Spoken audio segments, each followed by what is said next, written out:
எல்லாருக்கும் வணக்கங்க. இன்னைக்கு அனிதா புஷ்பவனம்குப்புசாமி யூடியூப் சேனலில் உங்களெல்லாம் சந்திக்கிறதுல ரொம்ப ரொம்ப மகிழ்ச்சிங்க. நான் இப்போ பூண்டு குழம்பு வச்சு காமிச்சேன்.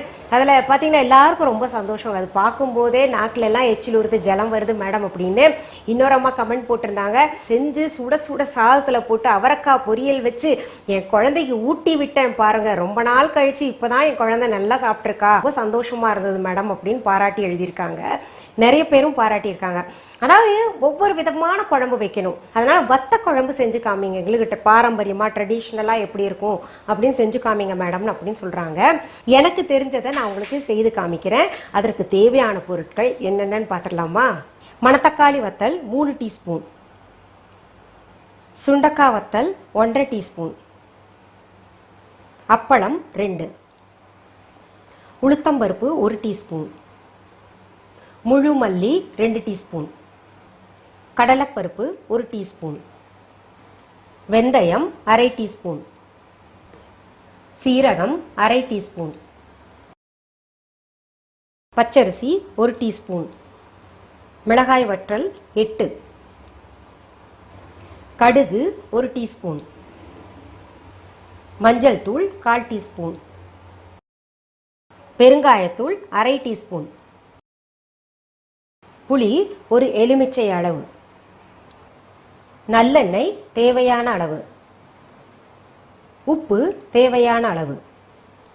முதல்ல நம்ம அடுப்பு பற்ற வச்சுக்கலாங்க. அதில் ஒரு பேன் வச்சுருக்கேன். நீங்கள் நினைப்பீங்க இதில் என்ன மணத்தக்காளி வத்தலும் இவங்க சேர்க்குறாங்க, சுண்டக்காய் வத்தலும் சேர்க்குறாங்கன்னு சொல்லிட்டு 2 வத்தலும் உங்களுக்கு சேர்த்து நான் இன்றைக்கி செஞ்சு காமிக்க போகிறேங்க. அது எப்படின்னு பாருங்கள். 2 வத்தலும் பார்த்தீங்கன்னா அல்சர் இருக்கிறவங்களுக்கு இல்லை வாய்ப்புண்ணு இருக்கிறவங்களுக்கு இது சாப்பிட பார்த்தீங்கன்னா அந்த புண்ணெல்லாம் ஆறிடும். பொதுவாகவே மணத்தக்காளி கீரை இருக்கு இல்லைங்களா, வாய்ப்புண்ணுக்கெல்லாம் அவ்வளோ நல்லது, அல்சருக்கு கூட ரொம்ப ரொம்ப நல்லதுங்க. நம்ம வாயில் பச்சையாகவே போட்டு மென்று அந்த ஜூஸை மென்று விழுங்கிக்கிட்டே இருந்தோம்னா ஒரு நாளைக்கு ஒரு 2 தடவை செஞ்சு பாருங்களேன். நீங்கள் வாய்ப்புண்ணு காலையில் இருந்துச்சுன்னா சாயந்தரம் அந்த வாய்ப்புண்ணு இல்லாமே போயிருங்க. இதெல்லாம் இயற்கை வைத்தியம். நம்ம என்ன பண்ணுறோம், எல்லாத்தையும் விட்டுட்டு இது சாப்பிடணுமே. எனக்கு என்ன ஆச்சரியம்னா, இழைக்கணும்னு சொல்கிறவங்க எல்லாம் பார்த்தீங்கன்னா கொஞ்சம் வேலை செய்யலாம், இதுன்னு எக்ஸசைஸ் பண்ணலான்றது இல்லாமல் இழைக்கிறது கூட சாப்பாட்லேயே ஏதாவது இழைப்பு இருக்குமான்னு தான் கேட்குறாங்க. இருந்தால் கூட நம்ம கொஞ்சம் எக்ஸசைஸ் பண்ணணும் இல்லையா? இப்போ பாருங்கள், பேன் சூடாயிருச்சு. அதில் கொஞ்சம் எண்ணெய் ஊற்றிக்கலாங்க. நான் இந்த மணத்தக்காளி வத்தல் போட்டு வறுக்கிறேன். நல்ல செவக்க வறுத்து எடுத்துக்கணுங்க. உங்களுக்கே வறுக்கும்போது ஒரு நல்ல மனம் வரும், அது காமிச்சு கொடுக்கும் சரியான பதத்தில் வந்துருச்சான்னு. பாருங்க, இப்போ சரியான பதத்தில் வறுத்துட்டேங்க. இதை ஒரு பவுலில் எடுத்துடலாம். நல்ல எண்ணெய் எக்ஸஸாக இருந்துச்சுன்னா இருத்தி எடுத்துக்கலாம். பாருங்க, வறுத்தது. இப்போ அடுத்தது என்ன பண்ணுறேங்க, நான் இதே எண்ணெயில் கொஞ்சம் இருக்குது, அதே எண்ணெயில் பார்த்தீங்கன்னா இந்த சுண்டக்காய் வத்தல் போட்டுக்கிறேங்க. சுண்டக்காய் வத்தல் மட்டும் கொஞ்சம் கருப்பு நிறம் ஆகணுங்க வறுக்கும்போது.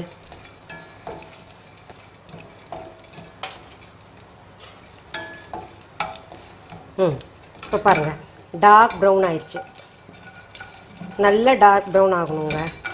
அந்த மாதிரி இருக்கும்போது நம்ம எடுத்துக்கலாம். பொதுவாகவே இந்த சுண்டக்காய் வத்தலில் நம்ம வறுத்து எடுத்துகிட்டு நல்லா தயிர் சாதம் கூட வச்சு சாப்பிட்றோன்னா ரொம்ப நல்லதுங்க.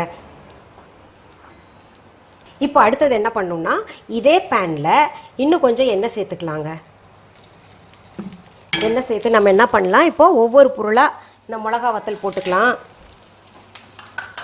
உளுத்தம்பருப்பு போட்டுக்கலாங்க, கடலைப்பருப்பு, இது 3ஐயும் ஃபஸ்ட்டு கொஞ்சம் வறுத்துக்கலாம். அடுத்தது பார்த்தீங்கன்னா நம்ம இந்த மல்லி, வெந்தயம், சீரகம், புளி, உப்பு இதில் கொஞ்சம் சேர்த்துக்கணும். எல்லாத்தையும் போட்டு நல்லா வதக்கணுங்க. இப்போ நம்ம அரிசியும் சேர்த்துக்கலாங்க. இப்போது அடுப்பு அணைச்சிடுறேங்க. பாருங்கள், நல்லா செவக்க வறுத்தாச்சு. எல்லாத்தையும் இறக்கி வச்சுங்க. கொஞ்சம் ஆற விட்டு லேசான சூடாக இருக்கும்போது பெருங்காயத்தூள் சேர்த்து நம்ம அரைச்சிக்கணுங்க. ஏன்னா பெருங்காயத்தூள் நம்ம முன்னாடியே சேர்த்தோம்னா கசக்கும், அதனால். இப்போ பாருங்கள், பெருங்காயத்தூளை நான் சேர்த்து இதில் ஒரு பெரட்டுறேங்க.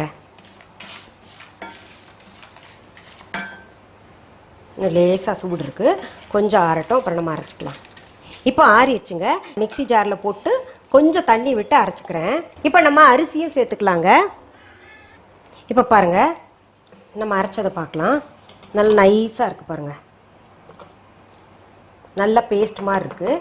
இந்த மாதிரி அரைச்சிக்கலாம். அடுத்தது பார்த்திங்கன்னா இன்னொரு பேன் அடுப்பில் வச்சுக்கலாங்க. அதில் நல்லெண்ணெய் நல்லாவே ஊற்றலாம். கொஞ்சம் வத்த குழம்புக்கெல்லாம் உங்களுக்கு எல்லாம் தெரியும், வத்த குழம்புல மேலே நல்லெண்ணெய்லாம் அப்படியே நிற்கும், தடதலான்னு நிற்கும் இல்லையா, நல்ல டேஸ்ட்டாக இருக்கும். நம்ம வந்து பொதுவாகவே வந்து சாதத்தில் இல்லை தனியாக நல்லெண்ணெய் ஊற்றி சாப்பிடுவோம், குழம்பு ஊற்றிட்டு. இது வந்து அதில் இருக்கிற எண்ணெயே போடுங்க. பாருங்கள், கொஞ்சம் தாராளமாகவே விட்டுருக்கேன். இப்போ எண்ணெய் சூடாயிட்டு இருக்கு இல்லையா, அந்த நேரத்தில் என்ன பண்ணலாங்க, நம்ம இந்த சுண்டை வத்தல் இருக்கு இல்லையா, இந்த சுண்டை வத்தலை கொஞ்சம் குறைன்னு ஒரே ஒரு சுற்று சுற்றணுங்க. மிக்ஸி ஜாரில் போட்டு ஒரு சுற்றி எடுத்துக்கலாம். பாருங்கள், சுண்டை வத்தை நம்ம வந்து ஒரு சுற்றுனதில் இப்படி குறைன்னு அரைச்சி தனியாக வச்சுருக்கோம். இதையும் இப்படி தனியாக வச்சுக்கலாங்க. இப்போ எண்ணெய் சூடாயிருச்சு, நம்ம அதில் வந்து இந்த கடுகை போட்டு தாளிச்சிடலாம். கடுகு வெடிச்சிருச்சுங்க. அடுத்தது நம்ம என்ன பண்ணணும்னா, இந்த பேஸ்ட் இருக்கு இல்லையா, அதை போட்டுக்கலாம்.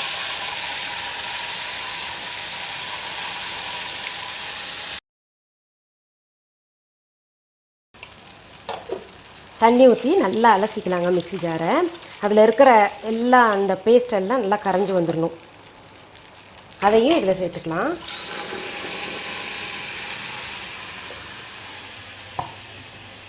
அடுத்தது நம்ம மஞ்சத்தூள் போட்டுக்கலாங்க. இப்போ மஞ்சத்தூள் போட்டிருக்கேன் பாருங்கள். அடுத்தது உப்பு, ஏற்கனவே கொஞ்சம் போட்டு நான் அரைச்சிருக்கேன் புளி கூட சேர்த்து. இப்போ பாருங்கள், இன்னும் தேவையான அளவு சேர்த்துக்கலாம்.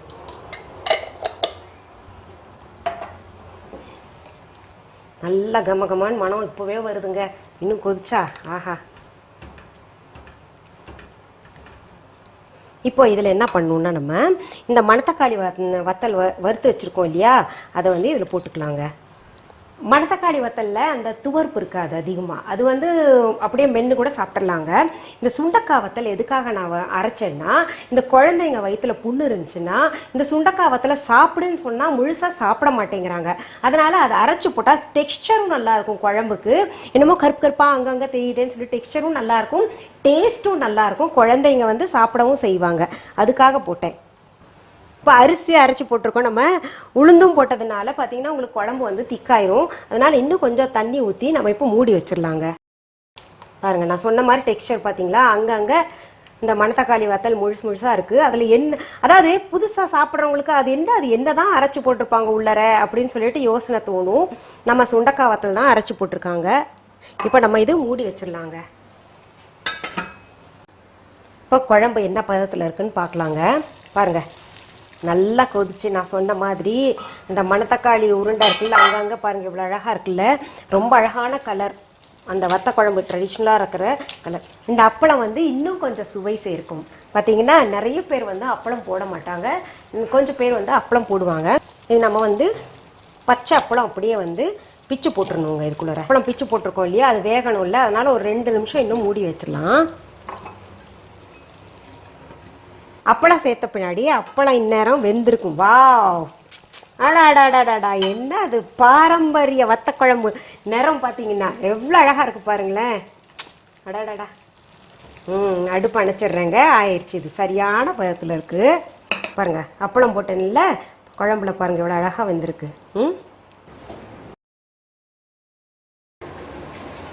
இப்போ நான் என்ன பண்ண போகிறேன், சாதம் எடுத்துக்கிட்டேன், அதில் கொஞ்சம் குழம்புட்டு சாப்பிட்டு நான் முதல் டேஸ்ட் பார்த்துட்றேங்க. இங்கே பாருங்கள், அப்பளம் போட்டு ஆஹா, உங்களுக்கு கட்டாயம் டெம்ப்ட் பண்ணுங்க. இங்கே பாருங்கள், உப்பு போடாமல் தயிர் சாதம் வச்சுங்க, இது பக்கத்தில் வச்சு தொட்டு சாப்பிட்டா ஆஹா ரொம்ப நல்லாயிருக்கும். பிரமாதமாக இருக்குங்க, ரொம்ப டேஸ்ட்டாக இருக்குது.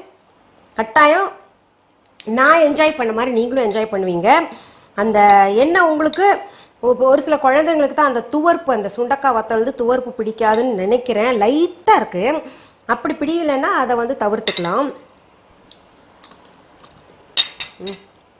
நான் இதுக்கு மேலே இன்னும் ஒரு வாய் சாப்பிட்டேன்னா நீங்கள்லாம் என்ன சமைச்சிட்டு இருப்பீங்க, இவங்க சமைச்சு இவங்களே சாப்பிட்டுக்கிறாங்களே நம்மளை பார்க்க வச்சு அப்படின்னு நினைப்பீங்க. சரி, நீங்களும் செஞ்சு பாருங்க, நீங்களும் சாப்பிட்டு பார்த்து எனக்கு கமெண்ட் பண்ணுங்க. இது போன்ற சமையல் நிகழ்ச்சிகள், ஹெல்த் டிப்ஸ், பியூட்டி டிப்ஸ், அப்புறம் எங்களுடைய பழமொழி கதைகள், அப்புறம் எங்களுடைய பாடல்கள் எல்லாமே தேவைப்படுமே. ஆனால் நீங்கள்லாம் செய்ய வேண்டியது ஒன்றே ஒன்று தாங்க. அனிதா புஷ்பானம் குப்புசாமி யூடியூப் சேனலை சப்ஸ்கிரைப் பண்ணுங்க. புதுசாக சப்ஸ்கிரைப் பண்ணுறவங்களுக்கு சொல்கிறேங்க, சப்ஸ்கிரைப் பட்டன் அழுத்தும் போது பக்கத்துலேயே பெல் ஐக்கான் பட்டன் ஒன்று காமிக்கும், அதையும் அழுத்தி விடுங்க. அப்போ தான் பார்த்தீங்கன்னா நான் என்ன பதிவுகள் நாங்கள் போடுறோமோ அதெல்லாம் உங்களுடைய கவனத்துக்கு வந்து சேரும். சரி, இதுக்கு முன்னாடி இருக்கக்கூடிய பதிவுகள் எல்லாம் பார்க்கணும் அப்படின்னு நீங்கள் நினச்சிங்கன்னா டிஸ்கிரிப்ஷன் பாக்ஸ்க்கு போங்க. அங்கே வந்து எங்களுடைய யூடியூப் லிங்க் கொடுத்துருப்போம், அதை நீங்கள் அழுத்தி பார்த்தீங்கன்னா என்னென்ன இது வரைக்கும் நாங்கள் போட்டோமோ பதிவுகள் அது எல்லாமே நீங்கள் பார்க்கலாங்க. சரி, மீண்டும் சந்திக்கலாமா? நன்றி, வணக்கம். அன்பான வாடிக்கையாளர்களே, உங்கள் விஹா ஸ்டோரில் பூஜை பொருட்கள், சிலைகள், ராசிக்கற்கள், வாஸ்து பொருட்கள், விதைகள், பாரம்பரிய அரிசி வகைகள், சிறுதானியங்கள், ஆர்கானிக் பொருட்கள், மூலிகை எண்ணெய், மளிகை பொருட்கள், மரச்செக்கு எண்ணெய், மரப்பொருட்கள், வெள்ளி ஆபரணங்கள், கிஃப்ட் ஆர்டிகல்ஸ், காட்டன் மற்றும் பட்டு புடவைகள், காட்டன் சுடிதார்கள், பட்டு பாவாடை, குழந்தைகளுக்கான விளையாட்டு பொருட்கள், ஹை குவாலிட்டி இமிடேஷன் நகைகள், வீட்டு உபயோக பொருட்கள், ஜூட் பேக்ஸ், ஹேண்ட்மேட் சோப்ஸ், அழகு சாதன பொருட்கள், சிறுதானிய பிஸ்கெட்டுகள், ஹோம் அப்ளையன்சஸ், இன்னும் பற்பல பொருட்கள் விற்பனைக்குள்ளது. விஹா ப்ராடக்ட்களை நீங்கள் வாங்க விரும்பினால் அது எங்களுடைய viha.online வெப்சைட் மற்றும் சென்னை ராஜா அண்ணாமலைபுரத்தில் உள்ள எங்கள் விஹா ஸ்டோரில் மட்டுமே கிடைக்கும் என்பதை தெரிவித்துக் கொள்கிறோம். வேறு எந்த ஆன்லைன் வெப்சைட்களிலும் விஹா ப்ராடக்ட்கள் விற்பனைக்கு கிடையாது என்பதை நீங்கள் கவனத்தில் கொள்ள வேண்டும். எங்கள் விஹா ஸ்டோரின் விலாசத்தை கண்டறிய கூகுள் மேப்ஸில் விஹா ஸ்டோர் என்று டைப் செய்தால் வழியை கண்டறியலாம். www.viha.online வெப்சைட்டிலும் விஹா ஸ்டோரின் அட்ரஸ் உள்ளது.